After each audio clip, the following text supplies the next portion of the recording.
ನಮಸ್ಕಾರ ಸ್ನೇಹಿತರೆ, smart online ಸೇವಾ ಯೂಟ್ಯೂಬ್ ಚಾನಲ್ಗೆ ಸ್ವಾಗತ. ನಾನು ಲಿಂಗರಾಜ್ ಬನ್ನತ್. ಇವತ್ತಿನ ಈ ವಿಡಿಯೋದಲ್ಲಿ ಗೃಹಜ್ಯೋತಿ ಬಳಕೆದಾರರಿಗೆ ರಾಜ್ಯ ಸರ್ಕಾರವು ಮಹತ್ವದ ಬದಲಾವಣೆ ತರಲು ಮುಂದಾಗಿದೆ.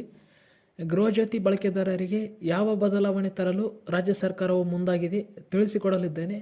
ಸಂಪೂರ್ಣ ಮಾಹಿತಿ ತಿಳಿಯಲು ಸ್ಕಿಪ್ ಮಾಡದೆ ವಿಡಿಯೋವನ್ನು ಕೊನೆ ತನಕ ನೋಡಿ ಸ್ನೇಹಿತರೆ. ವಿಡಿಯೋ ಸ್ಟಾರ್ಟ್ ಮಾಡುವ ಮುಂಚೆ ಇನ್ನೂ ಯಾರು ನಮ್ಮ ಸ್ಮಾರ್ಟ್ ಆನ್ಲೈನ್ ಸೇವಾ ಯೂಟ್ಯೂಬ್ ಚಾನಲನ್ನು ಸಬ್ಸ್ಕ್ರೈಬ್ ಮಾಡಿಕೊಂಡಿಲ್ಲ, ಇದೇ ರೀತಿ ಹಲವು ಉಪಯುಕ್ತ ಮಾಹಿತಿಯನ್ನು ಒಂದೇ ವೇದಿಕೆಯಲ್ಲಿ ಪಡೆದುಕೊಳ್ಳಲು ನಮ್ಮ ಸ್ಮಾರ್ಟ್ ಆನ್ಲೈನ್ ಸೇವಾ ಯೂಟ್ಯೂಬ್ ಚಾನಲನ್ನು ಸಬ್ಸ್ಕ್ರೈಬ್ ಮಾಡಿಕೊಳ್ಳಿ. ಹಾಗೆ ನಾವು ನೀಡುವ ಮಾಹಿತಿ ಉಪಯುಕ್ತವಾದಲ್ಲಿ ವಿಡಿಯೋಗೆ ಒಂದು ಲೈಕ್, ಶೇರ್ ಮಾಡುವ ಮುಖಾಂತರ ನಮಗೆ ಇನ್ನೂ ಹೆಚ್ಚು ವಿಡಿಯೋ ಮಾಡಲು ಪ್ರೋತ್ಸಾಹಿಸಿ.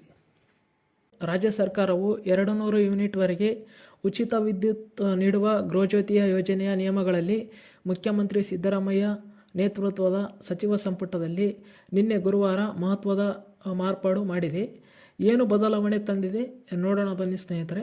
ಮುಂಚೆ ಗೃಹಜ್ಯೋತಿ ಬಳಕೆದಾರರಿಗೆ ಗ್ರಾಹಕರು ಬಳಸಿದ ಸರಾಸರಿ ಯೂನಿಟ್ಗಿಂತ ಹೆಚ್ಚುವರಿ ಶೇಕಡ 10% ನೀಡುತ್ತಿತ್ತು. ಈಗ ನಿನ್ನೆಯ ಸಚಿವ ಸಂಪುಟ ಸಭೆಯಲ್ಲಿ ಅದರ ಬದಲಾಗಿ ಹೆಚ್ಚುವರಿಯಾಗಿ 10 ಯೂನಿಟ್ ಉಚಿತ ವಿದ್ಯುತ್ ನೀಡಲು ನಿರ್ಧರಿಸಲಾಗಿದೆ.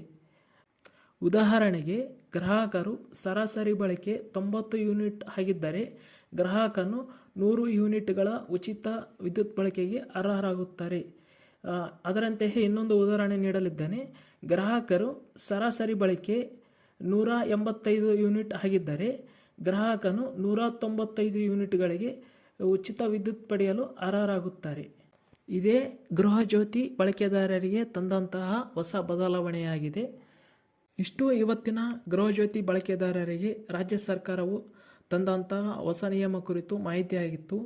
ಈ ಮಾಹಿತಿಯನ್ನು ನಿಮ್ಮ ಸ್ನೇಹಿತರು ಮತ್ತು ಕುಟುಂಬದ ಸದಸ್ಯರು ಮತ್ತು ಎಲ್ಲ ಗೃಹಜ್ಯೋತಿ ಬಳಕೆದಾರರೊಂದಿಗೆ ಈ ಮಾಹಿತಿಯನ್ನು ಹಂಚಿಕೊಳ್ಳಿ ಅಂತ ಹೇಳುತ್ತಾ ಈ ವಿಡಿಯೋವನ್ನು ಇಲ್ಲಿಗೆ ಮುಗಿಸ್ತಾ ಇದ್ದೇನೆ. ಮುಂದೆ ಇದೇ ರೀತಿ ಮಾಹಿತಿ ಪಡೆದುಕೊಳ್ಳಲು ನಮ್ಮ ಸ್ಮಾರ್ಟ್ ಆನ್ಲೈನ್ ಸೇವಾ ಯೂಟ್ಯೂಬ್ ಚಾನಲನ್ನು ಸಬ್ಸ್ಕ್ರೈಬ್ ಮಾಡಿಕೊಳ್ಳಿ.